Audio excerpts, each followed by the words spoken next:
আল্লাহ রব্বুল আলামিনের আসমানি পুলিশ যারা, এরা জমিনের অপরাধে আসে না, জমিনবাসী মানুষের অপরাধে আসে, ঠিক না? এরা পৃথিবীর কোন বলদের অপরাধে আসে না, কিরামাকুড়ার অপরাধের শাস্তি নিয়ে আসে না, সাপ বিচ্ছু বাঘ ভাল্লুকের শাস্তি নিয়ে জমিনে নাজিল হয় না। আসমান থেকে আল্লাহর পুলিশ যখন জমিনে আসে, জিন আর ইনসানের অপরাধের শাস্তি নিয়ে আয়, ঠিক না? ও বন্ধুগুলি আমার, দুনিয়ার পুলিশ আসামির কথা খবর পাইয়া বাড়িতে যায়, আর আসামি পুলিশের খবর পাইয়া বাড়ি ছেড়ে চলে যায়। এই দুনিয়ার পুলিশে আসামি খুঁজে পায় না, কিন্তু আল্লাহর পুলিশের বৈশিষ্ট্য, আসামি যেখানে আল্লাহর পুলিশ সেখানে, তাই না? গজবের আলামত শুরু হয়ে গেছে। এখন এরা দেখে সর্বনাশ, আমরা যে গজব থেকে বাঁচার জন্য জনপদ ছেড়ে আসলাম, এখন দেখি যে আমরা যেখানে গজব সেখানে। আল্লাহু আকবার। ও ভাইরা আমার, একটি মাত্র আয়াতে আল্লাহ রাব্বুল আলামিন ঘোষণা দিয়েছেন, তাম পৃথিবীর যত কওমের মানুষকে আল্লাহ গজব নাজিলের সিদ্ধান্ত করেছেন। ঠিক সেই সময়ে অনেক কান্নাকাটি করেছে, আল্লাহ রাব্বুল আলামিন এই গজব আর সরাইয়া নেন নাই। তবে একমাত্র ইউনূস আলাইহিস সালামের কওমের জন্য আল্লাহ এটা করেছেন। সুবহানাল্লাহ, সুবহানাল্লাহ। একমাত্র ইউনূস আলাইহিস সালামের কওম, আল্লাহর গজব নাজিল হওয়া শুরু হয়ে গেছে, আর এই অবস্থায় তারা তওবা শুরু করেছে, আল্লাহ তাদের তওবা কবুল করে নিয়েছেন। সুবহানাল্লাহ, সুবহানাল্লাহ। এই সুযোগ আল্লাহ আর কোন কওমের জন্য দেন নাই। যেমন নূহ আলাইহিস সালামের কওম, এদেরকে সুযোগ দেওয়া হয়েছে? কথা বলেন, সুযোগ দেওয়া হয়? নমরুদের বিরুদ্ধে যখন আল্লাহর মশা নাজিল হয়েছে, তখন কিন্তু নমরুদের অনেক সৈনিক, অনেকে ঈমান আনতে চাইছে, কিন্তু আর কাজে আসে নাই। কাজে আসছে বনি ইসরাইলের যাদেরকে আল্লাহ শুকর বানাইছেন, 40 দিন পর্যন্ত এরা খেতেছে, কিন্তু আল্লাহ তাদের তওবা কবুল করেন নাই। যাদেরকে আল্লাহ বানর বানাইছিলেন, এদের উপরি কোমর থেকে উপর সাইড বানর, নিচ সাইড মানুষের মতো। বাক শক্তি আল্লাহ বন্ধ করে দিয়েছেন, কিন্তু এরা আকাশের দিকে হাত উঠাইয়া আল্লাহর দরবারে কেঁদেছে, 40 দিন পর্যন্ত কেঁদেছে, কিন্তু আল্লাহ রাব্বুল আলামিন এদের তওবা কি করেন নাই? কবুল করেন নাই। আমার ভাইরা, এইভাবে ফেরাউনও তওবা করেছিল। যখন মহাসমুদ্রে তার সলিল সমাধি হচ্ছে, ফেরাউন তখন বলল যে আমি ঈমান আনলাম, আমানতু, আমি ঈমান আনলাম। কার উপরে? বিল্লাযী আমানতু আন্নাহু লা ইলাহা ইল্লাল্লাহ, আমানতু আন্নাহু লা ইলাহা ইল্লাহু আল্লাযী আমানা বিহি বানু ইসরাঈল। নিশ্চিত আমি ঈমান আনলাম, তিনি ছাড়া আর কোনো ইলাহ নেই যার প্রতি ঈমান এনেছে বনী ইসরাঈল। জিবরিল আমিন তখন এই সমুদ্রের তলা থেকে কালো মাটি নিয়া ফেরাউনের মুখে চাপ দিয়ে বন্ধ করে দিয়েছেন, কেননা তার ভয় হয়ে গেছে, আল্লাহ তো রহমান, যদি এইটার তওবা কবুল করে ফেলেন। জিবরিল আমিনও তার প্রতি ক্ষেপে গেছেন। আল্লাহু আকবার। ও ভাইরা আমার, আল্লাহ রাব্বুল আলামিন ফেরাউনের তওবা কবুল করে নাই, কিন্তু ইউনূসের কওমের উপর যখন বৃষ্টি আর গজব নাজিল হওয়া শুরু হয়ে গেল, একমাত্র এই কওমকে আল্লাহ রাব্বুল আলামিন উদ্ধার করেছেন। এর কারণ হলো দুইটা। কয়টা? দুইটা, মনে রাখবেন। এক নম্বর কারণ, যত কওমের মানুষের উপর আল্লাহ গজব দিয়েছেন, এই গজব দেখিয়া এরা গজবকে ভয় করেছে, আর শুধু গজব থেকে বাঁচার জন্য তওবা করেছে। কিন্তু কওমে ইউনূসের মানুষগুলি তওবা শুরু করিয়া বলে, আল্লাহ এই গজবে তো আমরা শেষ হয়ে যাব, তবে তোমার কাছে জাহান্নামের আগুন থেকে পানা চাই। আল্লাহু আকবার। আয় আল্লাহ তাআলা, জাহান্নামের আগুন থেকে আমাদেরকে বাঁচাও। 2 নম্বর কারণ, এরা আল্লাহর নবীকে খোঁজা শুরু করেছিল। সুবহানাল্লাহ। গজব আসার পরে কাকে খুঁজেছে? আল্লাহর নবী। কেননা তখন তাদের সিদ্ধান্ত নিয়েছে যে আল্লাহর নবী ঠিক, তার কথা মতো এখন আমরা চলবো। সুবহানাল্লাহ। আমার ভাইরা, আল্লাহ রাব্বুল আলামিন ইউনূস আলাইহিস সালামের কওমের মানুষকে উদ্ধার করলেন। তবে তাদের তওবাটা কেমন ছিল শুনবেন?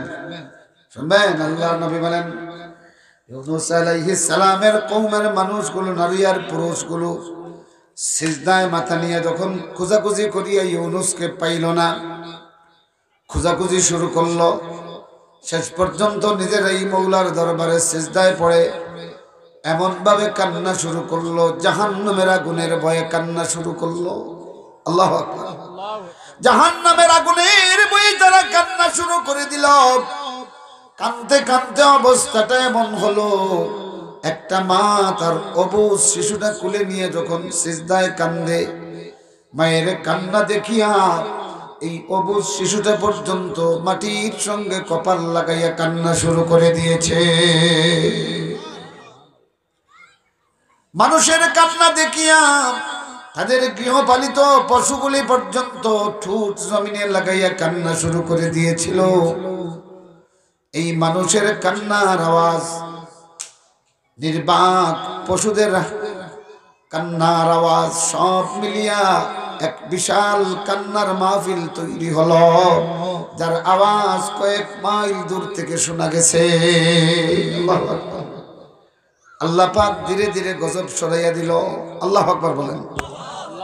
আমার ভাইরা, তো আল্লাহর গজব দেখিয়া শুধু গজব থেকে বাঁচার জন্য যদি খালি মতলবি দোয়া করেন হবে না। আল্লাহর গজব দেখিয়া যদি আল্লাহর জাহান্নামকে ভয় করিয়া কান্দ, আল্লাহ 2 বিপদ দূর করবে, গজব দূর করবে, জাহান্নাম থেকেও বাঁচাইয়া দিবে। আর আমাদের উপর আল্লাহ করোনা নামক বিপদ দিচ্ছেন, যেটা দেখি আমরা আল্লাহমুখী হওয়ার কথা ছিল, সেইটা আসার পরে প্রথম ছুটেই আমরা মসজিদ শূন্য করে দিয়েছি, ঠিকই না? বায়তুল্লাহ খালি, মসজিদে নববী খালি, মহল্লার মসজিদ খালি। যে মিম্বার থেকে রাসূলুল্লাহ বলতেন যে সাউ সুফুফাকুম, সফ ব্যালেন্স করো, গায়ে গায়ে লাগে দাঁড়াও, সেই মসজিদের মিম্বার থেকে মেসাবে কোন ফাঁক ফাঁক হইয়া দাঁড়াও। ভয় আল্লাহর না করুণার? কথা বলেন না। আল্লাহর ভয় না করোনার ভয়? আমার ভাইরা, এই করোনা আসিয়া 2টা জিনিস প্রমাণ করেছে। 1 নম্বর হলো কিয়ামতের একটা রিহার্সাল। কিয়ামতের একটা রিহার্সাল। কিয়ামতের দিন কি হবে? ইয়াউমা ইয়াফিরুল মারউ মিন আখিহি ওয়া উম্মিহি ওয়া আবিহি ওয়া সাহিবাতিহি ওয়া বানিহি। কিয়ামতের ভয়াবহ দৃশ্য, আল্লাহর জাহান্নামের দাউ দাউ করে জ্বলে ওঠার দৃশ্য যখন মানুষ দেখবে, আপন সন্তান মা বাবার পরিচয় দেবে না, মা বাবা সন্তানের পরিচয় দিবে না, একজন থেকে আরেকজন পলায়ন করবে, ইয়া রব্বি নফসি ইয়া রব্বি নফসি। এই দৃশ্যটা আল্লাহ পাক দেখাইয়া দিলেন দুনিয়াতে, যে ও দুনিয়ার মানুষগুলি দেখো দেখো, আমার কোরআন 1450 বছর আগে যেটা বলেছে, এই ভরা বিজ্ঞানের মৌসুমে, প্রযুক্তির মৌসুমে আল্লাহ রাব্বুল আলামিন একটা করোনা দিয়া সেই দৃশ্য দেখাইয়া দিল। ও ভাইরা আমার, করোনা আসলো, আপন বাবা শয্যাশায়ী, বাবা মারা গেল, সন্তান ছেলেও দেখে না, মেয়েও দেখে না, স্ত্রীও দেখে না, ডাক্তারও যায় না। বাবাটা যখন মারা গেল, লোহার রড দিয়া কুকুর মেকুরে যেই রকম শিকল বান্ধিয়ে টানা হয়, আপন বাবারে সন্তানগুলি টানিয়া টানিয়া বাসার থেকে বাহির করিয়া রাস্তার ডাস্টবিনের কাছে ফেলে দেয়। এরপরে পুলিশের কাছে টেলিফোন করে কয়, হ্যালো অমুক থানা? কয় হা। কয় আমার বাসার কাছে অপরিচিত একটা লোক মরে পড়ে আছে, লাশটা সরাও। সন্তান আবার আপন বাবার পরিচয় দেয় না। পুলিশ আসলো, ভিডিও দৃশ্যটা সকলে দেখেছে। সন্তানগুলি বাসার গেইটে দাঁড়ানো, তাদের সামনে পুলিশ আসিয়া মরা ছাগলের মতো, মরা গরুর মতো, মরা শিগালের মতো আপন বাবারে টানিয়া টানিয়া লাশটা গাড়িতে উঠায় নিয়ে যায়। সন্তান বাবার পরিচয় দেয় না। ও দুনিয়ার মানুষরে, এই পৃথিবীতে আল্লাহর করুণা দেখিয়ে যদি সন্তানে বাবা বলে যায়, স্বামী স্ত্রী বলে যায়, স্ত্রী স্বামীর কথা বলে যায়, তাইলে আবার চিন্তা করো, ইয়াউমা ইয়াতাযাক্কারুল ইনসানু মা সাআ ওয়া বুররিজাতিল জাহিমু লিমান ইয়ারা। ও ভাইরা আমার, যেই দিন মানুষ দেখবে, তাদের জন্য দেখার জন্য আল্লাহর জাহান্নামকে খুলে দেওয়া হবে। আল্লাহর করুণার কারণে যদি এই অবস্থা হয়, কিয়ামতের ময়দানে আল্লাহর জাহান্নাম যখন উন্মুক্ত করে দেওয়া হবে, তখন মানুষের অবস্থাটা কেমন হবে? ইযা উলকু ফিহা সামিউ লাহা শাইকান ওয়া হিয়া তাফুর তাকাদু তামাইয়াজু মিনাল গায়ব কুল্লামা উলকিয়া ফিহা ফাওজুন সালাহুম খাজানাতুহা আলাম ইয়াতিকুম نذير قالوا بلى قد جاءنا نذير فكذبنا وقلنا ما نزل الله من شيء إن أنتم إلا في ضلال كبير وقالوا لو كنا نسمع أو نعقل ما كنا في أصحاب السعير فاعترفوا بذنبهم। সেই দিন তাদের গুনার স্বীকৃতি তারা দিবে ঠিকই, কিন্তু কোনো কাজে লাগবে না। ফাসাকাল লিয়াসহাবিস সাঈর, সেই দিন কান্দিয়া কান্দিয়া চিৎকার করে বলবে, মাওলা অপরাধ করেছি, গুনাহ করেছি, নাফরমানি করেছি, স্বীকারোক্তি দিলাম। ফাতারাফু বিযানবিহিম, কিন্তু তাদের এই স্বীকৃতি কোনো কাজে লাগবে না। বলা হবে ফাসাকাল লিয়াসহাবিস সাঈর, এই জাহান্নামের অধিবাসীদের কোনো আবেদন, কোনো স্বীকৃতি, কোনো তওবা এখন আর কবুল করা হবে না। তাইলে ও বাইরে, জাহান্নাম দেখিয়া অপরাধের কথা স্বীকার করিয়া কাঁদবে। আল্লাহর পক্ষ থেকে বলা হবে, দূর হ, দূর হ, দূর হ। আর এই দুনিয়াতে যদি একবার মওলাকে বলো, আল্লাহ যত গুনাহ করিয়াছি আর করিব না, দয়া করে ওহে মওলা দুজখে দিও না। একটা বার তুই যদি তোর মওলারে ডাক দিয়া কস, আল্লাহ যত সগীরা গুনাহ করেছি, যত কবিরা গুনাহ করেছি, আর করব না, আর করব না। আমার আল্লাহ রাব্বুল আলামিন তার রহমতের সব পর্দা খুলে দিয়া ডাক দিয়া বলে, বান্দা এখন থেকে তুই আমার ওলি। আমার বন্ধুরা, আমার ভাইরা, সুতরাং এই পৃথিবীতে আল্লাহর জাহান্নামের ভয়ে যখন মানুষ কান্দে, এই প্রতিটি কান্নার বিন্দুকে আল্লাহ রাব্বুল আলামিন জাহান্নামের আগুনের থেকে বাঁচার ওসিলা বানাইয়া দেয়। ও ভাইরে, জাহান্নাম দেখিয়ে কাঁদবা, এই কান্নার কোনো দাম আল্লাহর কাছে থাকবে না। আর দুনিয়াতে জাহান্নাম না দেখিয়ে কাঁদবা, তোমার চোখের পানিটা ললাটে আসার আগে আল্লাহ জাহান্নাম তোমার জন্য বন্ধ করে দেয়।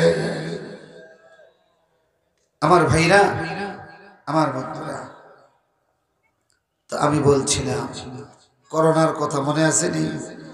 একটা করোনা দেখিয়ে যদি সন্তানের কথা বাবা বলে যায়, আপন সন্তানরে দেখতে হসপিটালে যায় না, জাহান্নাম দেখলে কেমন হবে। এই করোনা দিয়ে আল্লাহ রাব্বুল আলামিন আধুনিক যুগের বড়াইকারী, এই প্রগতির বড়াইকারী নাস্তিকগুলিরে দেখাইয়া দিলেন, দেখ আমি আল্লাহ রাব্বুল আলামিন কিভাবে তামাম দুনিয়া অচল করে দিতে পারি। পারেন কি পারেন না? 2 নম্বরে ইমানের পরীক্ষা হয়ে গেছে। আমি বারবার মনে করতাম যে রাসূলুল্লাহ বলেছেন 1999 জন ইমান রাখা মুশকিল হবে, তো এটা তো বিশ্বাস করি। তখন ভাবতাম যে সেই সময় আসলে কি অবস্থা হবে, এইটা অপমান হয়ে গেছে। আরে সাধারণ মানুষ তো দূরের কথা, আলেমদের মধ্যে 1999 জন দাজ্জালের ফিতনাত পড়ে গেছেন, ঠিক কি না? আরে বায়তুল্লাহ আর আপনার হরমাইনে মদিনা মক্কায় মিলিয়া 17 জন ইমাম, এর মধ্যে 1 জন বা 2 জন ছাড়া বাকি সব কথা বলা বন্ধ করে দিয়েছেন। 2 জনে কথা বলেছিলেন, ওনাদেরকে সরাইয়া দিয়েছে। তো হরমাইন শরীফাইনের ইমামদের যদি এই অবস্থা হয়, তাইলে দুয়ালিয়ার ইমামের কি অবস্থা হবে, বাটেরার ইমামের অবস্থা কি হবে, ঠিক না? ওলামায়ে কেরামের মধ্যেও 1999 জন এই করোনার ফিতনায় পড়িয়া রাসূলুল্লাহর সফ ভাঙ্গিয়া টুকরা টুকরা করছে, ঠিক না? ছেলে এখন ঠিক না? আরে করোনার বয়ে সফ ভেঙে দিয়েছো, যেই সব করোনার বয়ে ভেঙে দিয়েছো, করোনার চেয়ে বড় বিপদ শয়তান মুসল্লির মাঝখানে এসে বসছে, ঠিক না? নাউজুবিল্লাহ পড়েন, নাউজুবিল্লাহ। আমার ভাইরা, আচ্ছা আমরা তো শিখলাম যে আল্লাহর গজব যখন আসে তখন আমরা আল্লাহর কাছে আশ্রয় নেব। কার কাছে? তো আল্লাহর গজব আসার পরে যদি, যেমন পুলিশের হাতেও গজব আছে, আর্মির হাতে কি আছে, সামরিক শাসন হইলে গজব আছে, ছড়ি দেখলেই বাপ রে বাপ দৌড়ে, ঠিক না? হ্যাঁ, যেই বেটারা তো ছড়ি আছে, তোরা উল্টা পাল্টা হইলে ফিটা শুরু করবো। হ্যাঁ আমার বন্ধুরা, দুনিয়ার পুলিশ আর দুনিয়ার আর্মির গজবের বই, আমরা আর্মি আর গজব থেকে পলায়ন করি, কিন্তু আল্লাহর গজবের বই আল্লাহ থেকে পলায়ন নয়, বরং আল্লাহর কাছাকাছি হও। কার কাছাকাছি? আল্লাহ তার গজব দিয়া বান্দারে শেষ সুযোগটা দেয়, বান্দারে দেখ আয় আমার কাছে, আয় আমার কাছে আয়, ঠিক না? কিন্তু আমরা আল্লাহর গজবর বয়ে আল্লাহ তাকে দৌড়িয়া হরে গেছিলাম। মাতুন না জুম্মা বন, জুম্মা মসজিদও গেলে 3 জন, হ্যাঁ কত নাটক দেখলাম রে, মুসল্লি 5 জন, সাংবাদিক ওই লাগি 17 জন। জাতীয় মসজিদের দৃশ্য দেখলাম, হ্যাঁ এরা লাইভ প্রচার করে, কি জানো করোনা হামাই যায় কিনা। মুসল্লি কয়জন? 5 জন। আর সাংবাদিক কয়টা? 17 জন। খবরদার, এখানে করোনা ঢুকতে পারবে না। করোনা আটকানো গেছে, বলেন আটকানো গেছে? এ দুনিয়ার ইমানদার গুলি, করোনার ফার্স্ট ওয়েভ, এখন চলতেছে সেকেন্ড ওয়েভ। এখন বিশেষজ্ঞরা বলতেছে এরপরে আসবে থার্ড ওয়েভ। ওয়েভ মানে ঢেউ, প্রথম ঢেউ, এরপরে কি চলতেছে দ্বিতীয় ঢেউ, সম্ভাবনা আছে তৃতীয় ঢেউ। আস্তাগফিরুল্লাহ পড়েন, আরো জোরে কোন আস্তাগফিরুল্লাহ। তো প্রথম ঢেউয়ের ধাক্কাই আমরা মসজিদ খালি করছি, ঠিক না? প্রথম ঢেউয়ের ধাক্কাতেই মসজিদ খালি। আমার বন্ধুরা, আমার ভাইরা, বাঘের ভয়ে বাঘ থেকে দূরে সরাইয়া দেয়, সাপের ভয়ে সাপ থেকে দূরে সরাইয়া দেয়, পুলিশের গজবের মানে ক্রোধের ভয় পুলিশ থেকে দৌড়াইয়া সরাইয়া দেয়, আর্মির গজবের ভয় আর্মির থেকে দূরে সরাইয়া দেয়। কিন্তু আল্লাহর গজবের ভয় যদি মুমিনরা আল্লাহ থেকে দূরে সরে যায়, তাইলে আল্লাহ ছাড়া তাদেরকে উদ্ধার করে পারবে? কেউ উদ্ধার করতে পারবে? উদ্ধার করা যাবে না। আমার বন্ধুরা, আমার ভাইরা, ঘটনাটা এইরকম যে এক বেটা আটি আটি যান, তো এক সময় গিয়া ফুলর নিচে পড়ে গেছে। জিজ্ঞাইল বেটা ফুলর নিচে কিলা পড়লি রে? কয় বাস আসা মোবাইল থেকে থেকে আই, আর তো সামনে যাচ্ছি একটা রিক্সার ওপরে সাইড দিছি, এর পরে দেখছি ট্রাক এখানার এটারে সাইড মারিয়া গেছি, আর এর পরে ব্রিজ, আর চিন্তা করছি এগুলোও সাইড দেওয়া দরকার, এগুলো সাইড মারতে গিয়া পড়ে গেছি। কথা বুঝতে পারছি? তো করোনার বয়ে সামাজিক দূরত্ব বজায় রাখছে, বালা কথা স্বামী স্ত্রী দুইজন আলাদা বিছনায়, এটা সময় বিশেষ জায়েজ, অথবা দুইজনে ভাত খাইতে এখনো টেবিলের অমাতা হমাতা সাইড দিছো, ঠিক আছে। বাজার দোকানদার আর ক্রেতার মাঝখানো স্টিক একটা লাগাইল দূরেই থাকি মতো, অথবা লাগাও, মাস্ক লাগাও, এটা সাইড দিতে দিতে যেন গিয়া বিপদ দূর হইতো। হসপিটাল গিয়া এখানে হসপিটাল সিট ছাড়ি দিলে, সাইড দিতে দিতে কিটা ছাড়ছে, মসজিদের সব ছাড়িচ্ছে, মানে ব্রিজ ভাইয়া যেখান দিয়ে পার হইয়া যাইতো মানে ব্রিজের সাইড দেওয়াত লাগিয়েছে, যার কারণে নদী। আমার বন্ধুরা, আমার ভাইরা, ফার্স্ট ওয়াইফ যখন আসলো, আমরা যদি মসজিদের সবটা না ছাড়তাম, তাহলে আমার আল্লাহ রাব্বুল আলামিন ওই প্রথম ওয়েভ দিয়েই তাম দুনিয়ার মুমিনদেরকে উদ্ধার করত। কিন্তু আমরা মসজিদের সব ভাঙ্গি দিলাম, ঠিক কিনা? আসলো সেকেন্ড ওয়েভে এখন মোটামুটি মসজিদের সব ঠিক আছে, মাত্র না আসেনি, সব ঠিক আছে। যার কারণে সব যেখানে নাই করোনা সেখানে, মসজিদের সব যেখানে আল্লাহর করোনা সেখানে নাই। সুবহানাল্লাহ, সুবহানাল্লাহি ওয়া বিহামদিহি, সুবহানাল্লাহিল আযীম। আল্লাহ রাব্বুল আলামিন আমাদেরকে হেদায়েত নসিব করুন, সকলে পড়ুন আমিন। জিকির করেন সুবহানাল্লাহ, আলহামদুলিল্লাহ, সুবহানাল্লাহ, আলহামদুলিল্লাহ। এই সূরা ইউনূসের যে আয়াত তেলাওয়াত করেছি, আল্লাহ পাক বলতেছেন, ইয়া আইয়ুহান নাস ক্বাদ জাআতকুম মাউইযাতুম মির রাব্বিকুম ওয়া শিফাউন লিমা ফিস সুদূর ওয়া হুদান ওয়া রাহমাতুল লিল মুমিনিন। قل بفضل الله وبرحمته فبذلك فليفرحوا هو خير مما يجمعون। سبحان الله। আল্লাহ বলতেছেন, ও পৃথিবীর মানুষ, ইতিমধ্যে তোমাদের কাছে পৌঁছে গেছে মাউইজা, ওয়াজ, উপদেশ তোমাদের রবের পক্ষ থেকে। আলহামদুলিল্লাহ পড়েন আলহামদুলিল্লাহ।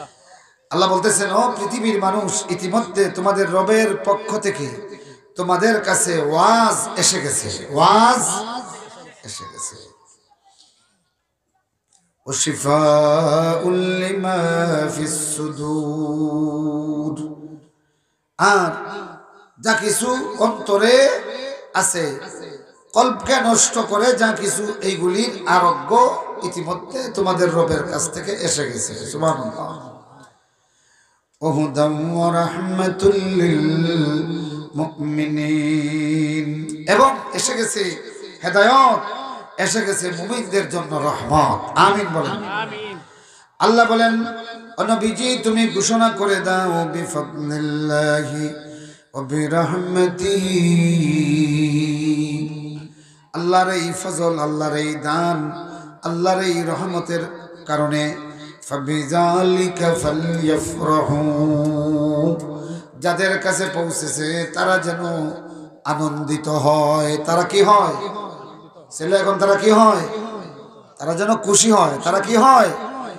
তারা খুশি হোক। তারা কি হোক? তার মানে নবী পাইয়া, কোরআন পাইয়া তাদের রবের পক্ষ থেকে তারা খুশি হোক। এইটার অর্থ কেউ কেউ করে তারা খুশি করুক, তারা খুশি। যদি এটার এরকম হতো ফালইউফরিহু, তাইলে অর্থ হইতো তারা ফুর্তি করুক।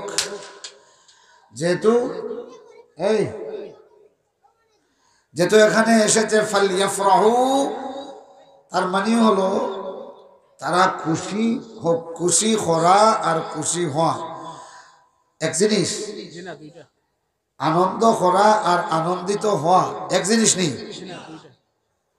হ্যাঁ, তা আমরা ভালো কোনো জিনিস দেখলে আমাদের কলবের একটা বৈশিষ্ট্য হলো এই চিত্তটা প্রফুল্ল হয়। কি হয়?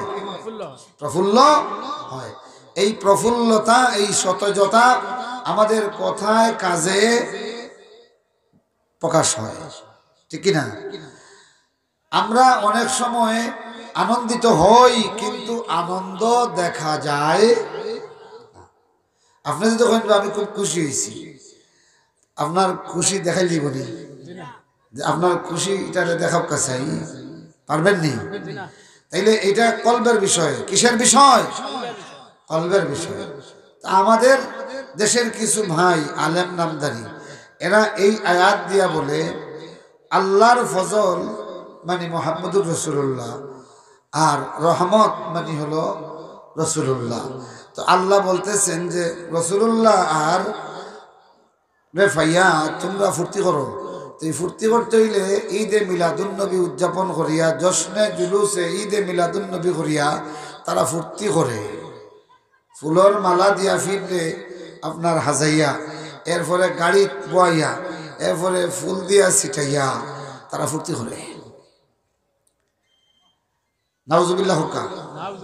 তো রাসূলুল্লাহর জন্মদিনে ফিররে গাড়ি বয়াইয়া মালা দেয়, দিয়া ফুর্তি করে। আমার ভাইরা, ধান বানতে শিবের গীত। রাসূলুল্লাহর জন্মে যদি ফুর্তি করস, তে ফিরর গলাত মালা রাসূলুল্লাহর মর্যাদায় আর তোর ফিরর মর্যাদায় সমান নেই। কথা কন না?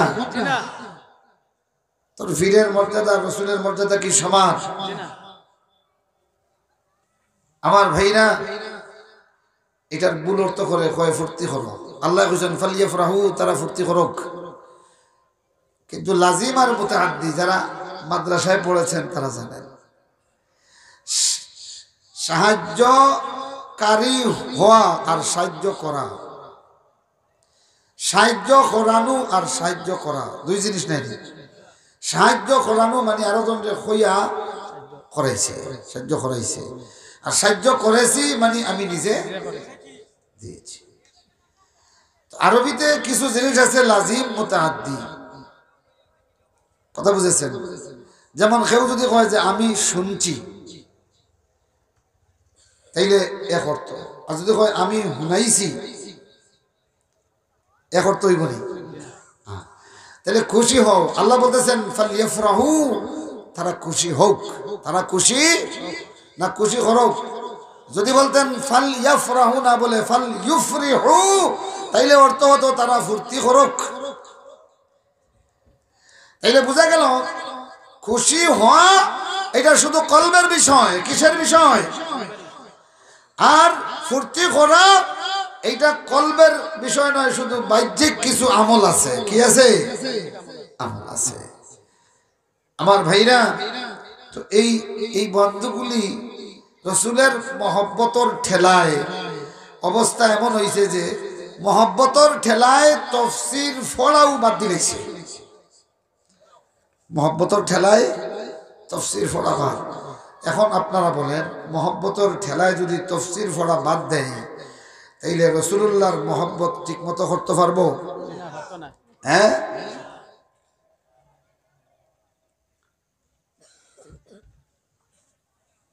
দানা দুশ্মন বেহতর আজ নাদান দুস্ত, ঠিক কিনা? ও যে সিলেটি ভাষায় একটা প্রবাদ আছে যে উতুবুতুর গড় হইছে আর এক উতুবুতু, খাদ্য আছিল নারী খাটি লাইছে আরো কিতাব, বুঝছেন নি? এখানে আপনারা জানা আছে। হ্যাঁ, খাদ্য আছিল নারী খাটি লাইছে আপনার হৌ পুরুষাঙ্গ খাটি ফেলেছে। উতুবুতু তো ইয়ে জিগাইছে নারী কিলা বলে ওবার লম্বা দেখবে তো লতলা খান, হিগে আতাইতে আন্দারি মাঝে গেছে লত একটা তো গুণ আছে দিছে খাটিয়া। হ্যাঁ আমার ভাইরা, আমার বন্ধুরা, তো কোরআনের তাফসীর না জানলে রাসূলের মহব্বত করতে গিয়া আরো কুফরির দিকে পড়বো, ঠিক কি না? তো আল্লাহ রাব্বুল আলামিন এখানে বলতেছেন, এই পৃথিবীর মানুষ, তোমাদের কাছে ইতিমধ্যে এসে গেছে তোমাদের রবের পক্ষ থেকে ওয়াজ। কার পক্ষ থেকে ওয়াজ? রবকে। আল্লাহ। ছেলে এখন রবকে আল্লাহ। আল্লাহ তামাম পৃথিবীর মানুষকে বলতেছেন, শুধু ঈমানদারদেরকে নয়। কাদেরকে বলছেন? তামাম পৃথিবীর মানুষের কাছে বলছেন, কাদ জাআতকুম মাউইযাতুম মির রাব্বিকুম, তোমাদের রবের পক্ষ থেকে ইতিমধ্যে ওয়াজ এসে গেছে। এটা কোন কিতাব? ওয়াজ মানে কি? কথা বুঝেন নাই? আল্লাহ ওয়াইজের কথা বলেন নাই, ওয়াজের কথা বলেছেন। সুবহানাল্লাহ। قد جاءتكم موعظة من ربكم وشفاء لما في الصدور। ও পৃথিবীর মানুষ, ইতিমধ্যে তোমাদের কাছে তোমাদের রবের পক্ষ থেকে মাউইজা এসে গেছে, ওয়াজ এসে গেছে। এখন কোরআনের তাফসীর যারা করে, বোঝা গেল আল্লাহর পক্ষ থেকে যে ওয়াজ মানুষের জন্য আইছে, তাফসীর মাহফিলের মাধ্যমে সেই ওয়াজের রেকর্ডটা বাজানো হয়, ঠিক না? সেই ওয়াজের রেকর্ড বাজানো হয়। সুতরাং তাফসীর মাহফিল করা মানে হলো আল্লাহর আসমানের ওয়াজকে মাইকে ছেড়ে দেওয়া। আল্লাহু আকবার। তো আল্লাহ তার আসমান থেকে যখন পানি নাজিল শুরু করেন, এই পানি যদি কেউ বন্ধ করে দিতে চায়, পরিবেশের সে দুষ্ট হবে না দুশ্মন হবে? ছেলে এখন পরিবেশের জন্য দুষ্ট না দুশ্মন? আল্লাহর পানি বন্ধ করে দিতে চাই, সে যদি পরিবেশের জন্য দুশ্মন হয়, তাইলে আল্লাহ যে বাণী তার ওয়াজ বানাইয়া পাঠাইলেন, সেই বাণীর তাফসীর করা মানে আল্লাহর ওয়াজরে প্রচার করা। অতএব তাফসীর মাহফিল যারা বন্ধ করে দিতে চায়, তারা আল্লাহর আসমানের নিচে আর জমিনের উপরে এর চেয়ে বড় পরিবেশের শত্রু আর আসেনি। সুতরাং এরা প্রগতিশীল না দুর্গতিশীল? প্রগতিশীল। কারে বুঝেননি? প্রগতিশীল মানে যখন যে পরিস্থিতি, সেই পরিস্থিতির সঙ্গে খাপ খাপাইয়া গতিময় হতে পারে, তারা কোয়া হয় কি? প্রগতিশীল। যারা প্রগতিশীলতার দাবি করে, তারা এমন কাজ করে, প্রমাণ করে, দাবি করে প্রগতি, কিন্তু তাদের কাজে কর্মে প্রমাণ হয় সেই মূর্খ যুগের অবস্থা, ঠিক না? ছেলে এখন ঠিক না? এক সময় যখন পৃথিবীর মানুষের কাছে এভেলেবল নবুয়তের দাওয়াত ছিল না, কিতাব ছিল না, সভ্যতা ছিল না, তখন মানুষ বিভিন্ন এলাকায় বিভিন্ন ভাবে বিভিন্ন শক্তির পূজা করত। বড় বট গাছ একটা দেখলে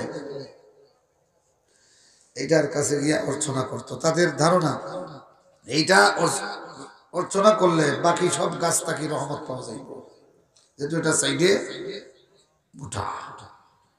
বড় পাহাড় দেখলে এইটাকে মনে করত ইনি হলেন সব পাহাড়ের ভগবান। হ্যাঁ, বড় নদী দেখলে বলতো এইটা সব জলাশয়ের ভগবান। এইভাবে বিভিন্ন শক্তির পূজা করত মানুষ। কিছু কিছু মানুষ, তাদের কাছে নবুয়তের শিক্ষা ছিল না। আমার ভাইরা, আমার বন্ধুরা, তাহলে আমরা কি দেখলাম? যে এইগুলি হলো ব্যাকফুটের জিনিস। এগুলি কি? ব্যাকফুটের মানে মানুষকে পিছনের দিকে নিয়ে যায়। এটা প্রগতিশীলতা নয়। এখন প্রগতিশীলতার নামে অনেকে এইরকম জীবের মূর্তি বানাইয়া, হরিণর মূর্তি বানাইয়া বাড়ির সামনে রাখছে। কথা বুঝছেন? বাঘের মূর্তি বানাইয়া বাড়ির সামনে রাখছে, আঁশ রাখছে, আঁশ। কথা বুঝেছেন? এইগুলি নাকি রুচিশীলতা, এটা নাকি সংস্কৃতি। তাদের নজরিয়া এটা কি? সংস্কৃতি। আমার বন্ধুরা, আমার ভাইরা, এক সময় কিন্তু পৃথিবীর মানুষের মধ্যে এই রকম কিছু চর্চা ছিল। তো এটা যদি আগের যুগের অসভ্যতা হয় থাকে, সভ্য যুগের মানুষ, প্রগতির দাবিদার যারা, তারাও তো সেই রকম কাজ করে, ঠিক না?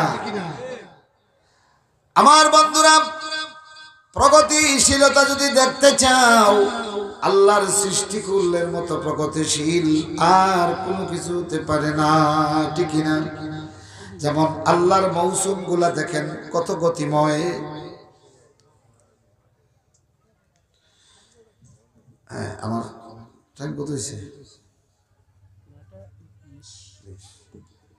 আমার 8টায় দেওয়ার কথা আছে। এর আগে আমার খাঞ্জার পানি মোটামুটি 20 মিনিট আগে হিসা হয়ে গেছে। ভালো হয়েছে। আমার খাঞ্জা 13 জনের সাথ দিলে আমার লাভ নাই না, এটা ঠিক না। আরেকজনের হক নষ্ট করিয়া আমি এইরকম হয়েছি না। মুআজ্জাজ হাজিরিন, তো কি বলছিলাম মনে আছে আপনাদের? প্রগতিশীলতা মনে আছে নি? আল্লাহর চেয়ে, আল্লাহর সৃষ্টির চেয়ে প্রগতিশীল আর কিছু নাই। প্রগতিশীলতা মানে কি? সময়ের দাবি অনুযায়ী গতি ঠিক রাখা। এটাকে কি বলা হয়? প্রগতি। কথা কই না? এটাকে কি বলা হয়? প্রগতি।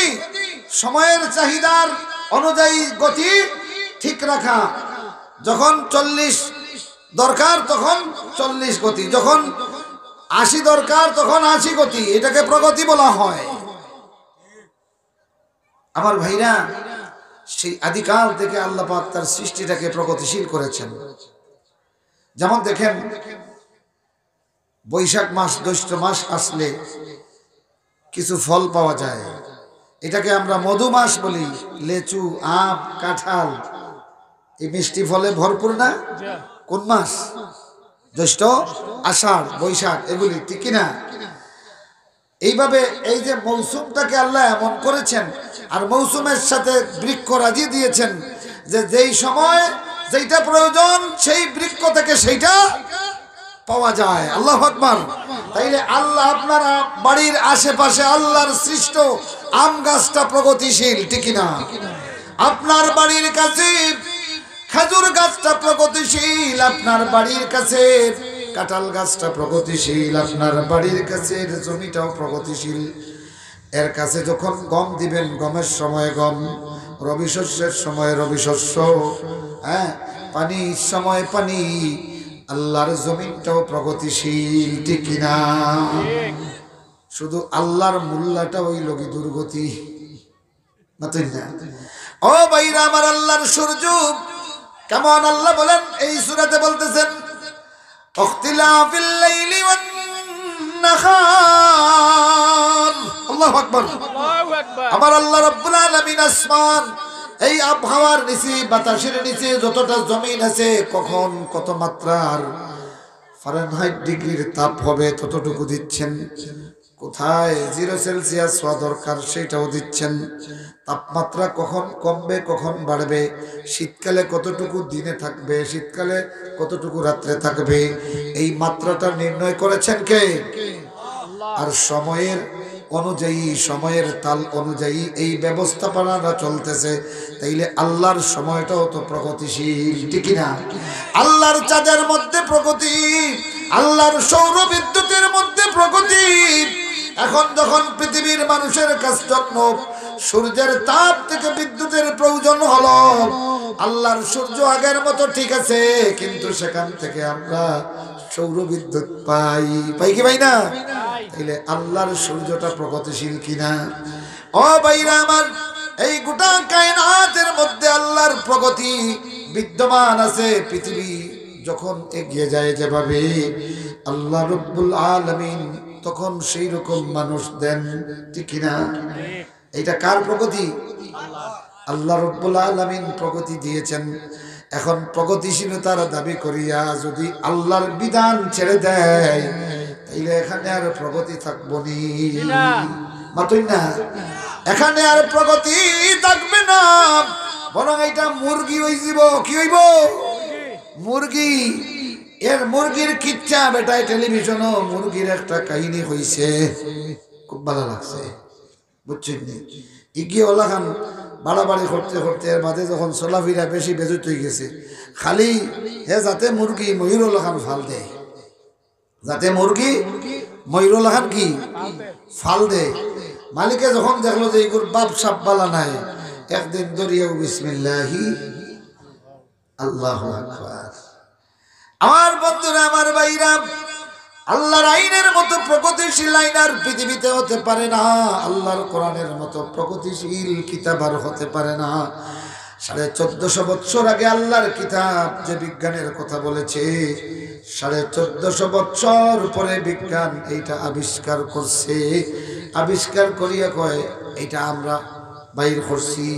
যেমন 2015 সালে স্ট্যানফোর্ড ইউনিভার্সিটির বিজ্ঞানীরা প্রমাণ করেছে একটা মানুষের বডি সমান একটা পৃথিবী। সুবহানাল্লাহ। কেন?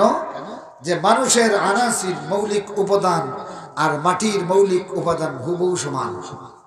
আল্লাহর পৃথিবীতে মাটিতে যতটা মৌলিকত্ব আছে, তামাম মৌলিকত্ব মানুষের জিসিমের মধ্যে আছে।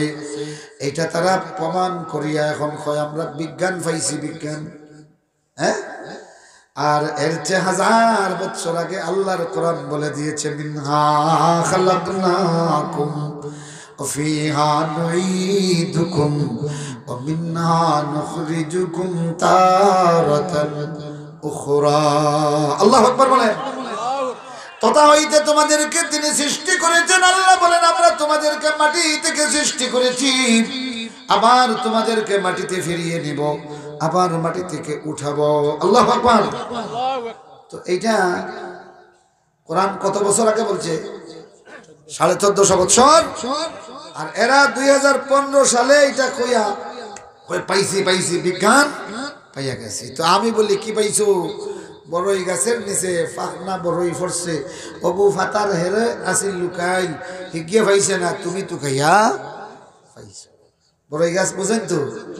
তো আল্লাহর বড়ই গাছ, আল্লাহর বিজ্ঞানের গাছ হলো এই কোরআন। সুবহানাল্লাহ, সুবহানাল্লাহ। তো এখানে 1450 বছর আগে আল্লাহ এটা বর্ণনা করেছেন।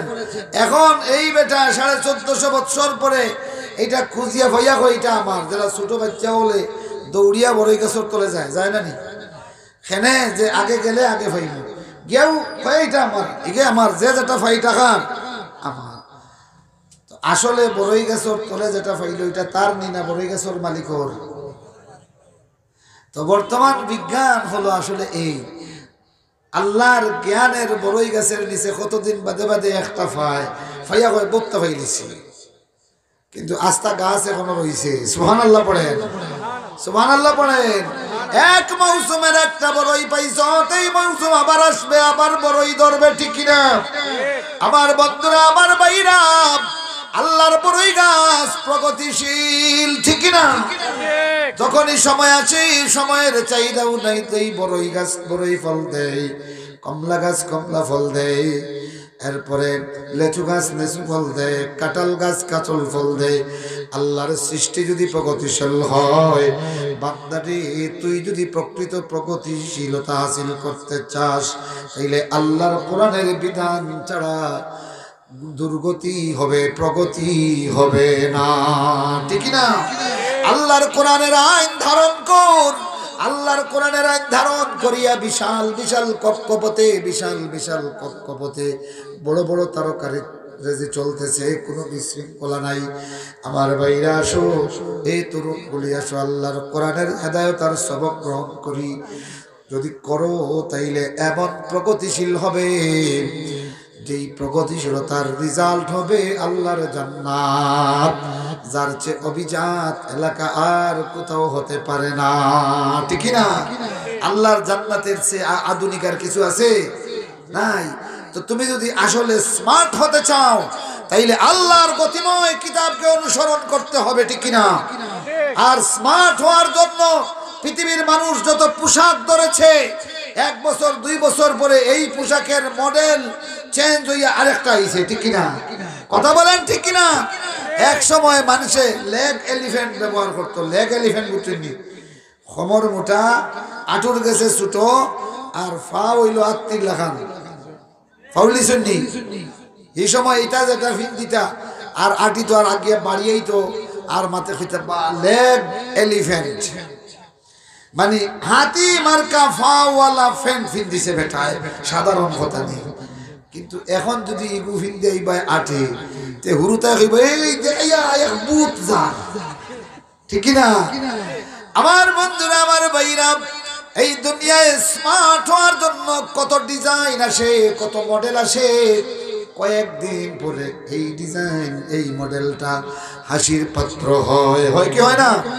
কিন্তু আমার বন্ধুরা, আল্লাহ নবীর মাধ্যমে तमाम পৃথিবীর মানবতার জন্য যে মডেলটা আল্লাহ রাব্বুল আলামিন দিয়েছেন, পৃথিবী যত নতুন হয় আল্লাহ রাসূলের সুন্নাহ আর কোরআনের আইনের প্রয়োজন তত বেশি হয়। সুবহানাল্লাহ। আল্লাহ রাব্বুল আলামিন আমাদের সকলকে কবুল করুন। ওয়া আখিরু দাওয়ানা আনিল হামদুলিল্লাহি রাব্বিল আলামিন। আলহামদুলিল্লাহ।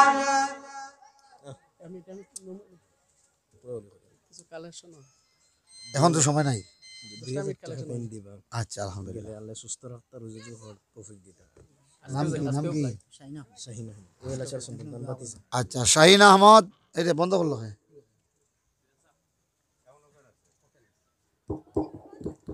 শাহিন আহমদ আজকেই তিনি প্রবাসে চলে যাবেন। আল্লাহ তার সফরকে আল্লাহুম্মা হাওয়িন আলাইহি সফরাহু ওয়া তুইআন্না আনহু। বল দেখো, সৌদি আরব যাচ্ছেন, সফরের দোয়া। এটা সফরের কি দোয়া? রাসূলুল্লাহ সফরে যাওয়ার সময় এই দোয়া করতেন, সুবহানাল্লাযী সাখখারা লানা হাযা ওয়া মা কুন্না লাহু মুকরিনিন ওয়া ইন্না ইলা রাব্বিনা লামুনকালিবুন। তিনবার তাকবীর দিতেন। আল্লাহু আকবার পড়েন, আল্লাহু আকবার, আল্লাহু আকবার, আল্লাহু আকবার। এরপরে আল্লাহ রাসূল দোয়া করতেন, আল্লাহুম্মা ইন্না নাসআলুকা ফি সফরিনা হাযা আল বিররা ওয়াত তাকওয়া ওয়া মিনাল আমালি মা তারদা। সুবহানাল্লাহ। আল্লাহ, আমরা আমাদের এই সফরের প্রাক্কালে তোমার কাছে ভিক্ষা চাই যত ভালো কাজ এবং তোমার পরহেজগারি। সুবহানাল্লাহ।